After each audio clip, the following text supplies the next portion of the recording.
August 2024, Shorthand Tamil Senior Grade. Get ready for the dictation. 10 seconds. 5 seconds. Start. அன்பார்ந்த பெரியோர்களே, சகோதர சகோதரிகளே, கல்வி மற்றும் சுகாதாரம் குறித்த இந்த கொள்கை விளக்க குறிப்பின் மீது எனக்கு இங்கே பேச வாய்ப்பளித்தமைக்காக பேரவைத் தலைவர் அவர்களுக்கு எனது நெஞ்சார்ந்த நன்றியை முதலில் தெரிவிக்க ஆசைப்படுகிறேன். முதலாவதாக கல்வி பற்றியும் அதிலுள்ள குறைகள் பற்றியும் எடுத்துக்கூற விழைகிறேன். அந்த காலத்தில் முறையாக கல்வி கற்காமல் நாடே போற்றி பாராட்டும் வகையில் சிறந்த மனிதர்களாக திகழ்ந்தவர்கள் பலர். அக்கால கல்வியில் நேர்மையும் நியாயமும் சிறப்புற இருந்தது.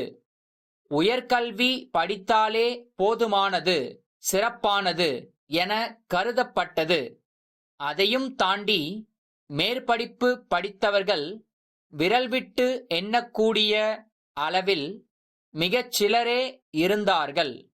தங்களது பிள்ளைகளை பள்ளிக்கு அனுப்புங்கள், நாங்கள் பார்த்துக் கொள்கிறோம் என்று ஆசிரியர்களே இல்லந்தோறும் தேடிச் சென்று பெற்றோரிடம் எடுத்து சொல்லி மன்றாடி அழைத்த காலங்களும் உண்டு. ஆனால் நிலைமை இப்பொழுது முற்றிலும் தலைகீழாக மாறிவிட்டது.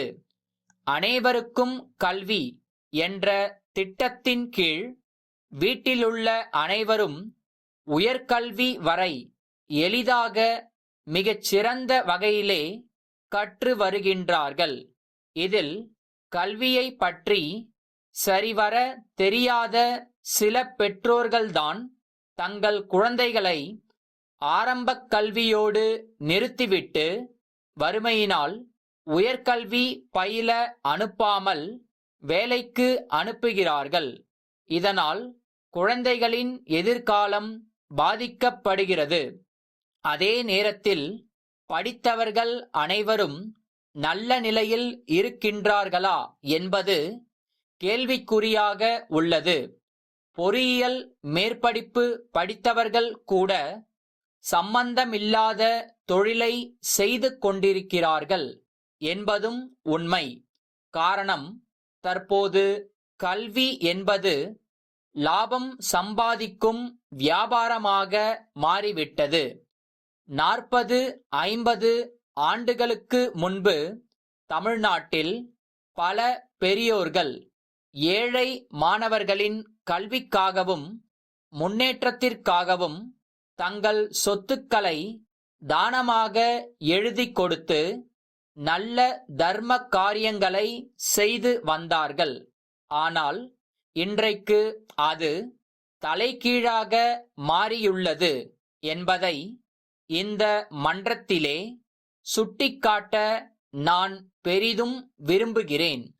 அடுத்தபடியாக சுற்றுப்புறம் மற்றும் சுகாதாரம் குறித்து ஒரு சில வார்த்தைகள் கூற கடமைப்பட்டிருக்கிறேன். நாம் இருக்கும் சுற்றுப்புறத்தை தூய்மையாக வைக்க வேண்டியது நம் ஒவ்வொருவரின் தலையாய கடமையாகும். அதற்கு சிறுவயதிலிருந்தே பெற்றோர்கள் அனைவரும் தங்கள் குழந்தைகளுக்கு சொல்லிக் கொடுக்க வேண்டும். ஏனெனில் நாம் சிறுவயதில் எதை கற்கிறோமோ அதுவே நம் வாழ்நாள் முழுவதும் தொடர்கிறது. அது நன்மையாக இருந்தாலும் சரி, தீமையாக இருந்தாலும் சரி.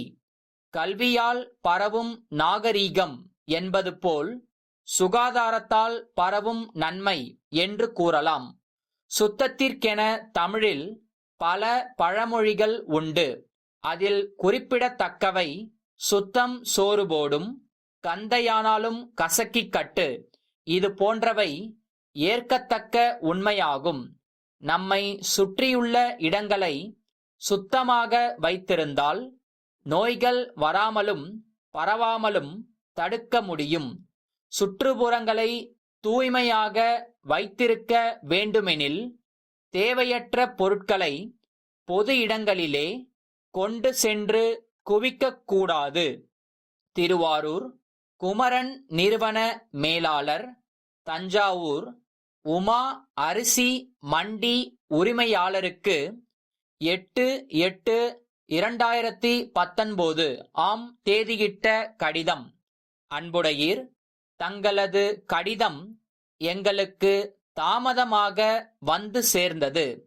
அதில் கோரியிருந்தபடி பொன்னி அரிசி முதல் தரம் 300 மூட்டைகளும், இரண்டாம் தரம் 200 மூட்டைகளும் எங்களது லாரி மூலம் தங்களுக்கு அனுப்பி வைத்துள்ளோம் என்பதை மிகுந்த மகிழ்ச்சியோடு தெரிவித்துக் கொள்கிறோம்.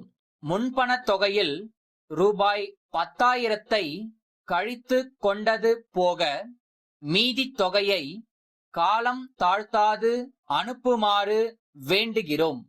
கடந்த முறை அனுப்பி வைத்த சரக்குகளுக்கான தரவேண்டிய பாக்கி தொகையையும் தற்போது கோரும் அரிசிக்கான தொகையையும் அனுப்ப கேட்டுக்கொள்கிறோம்.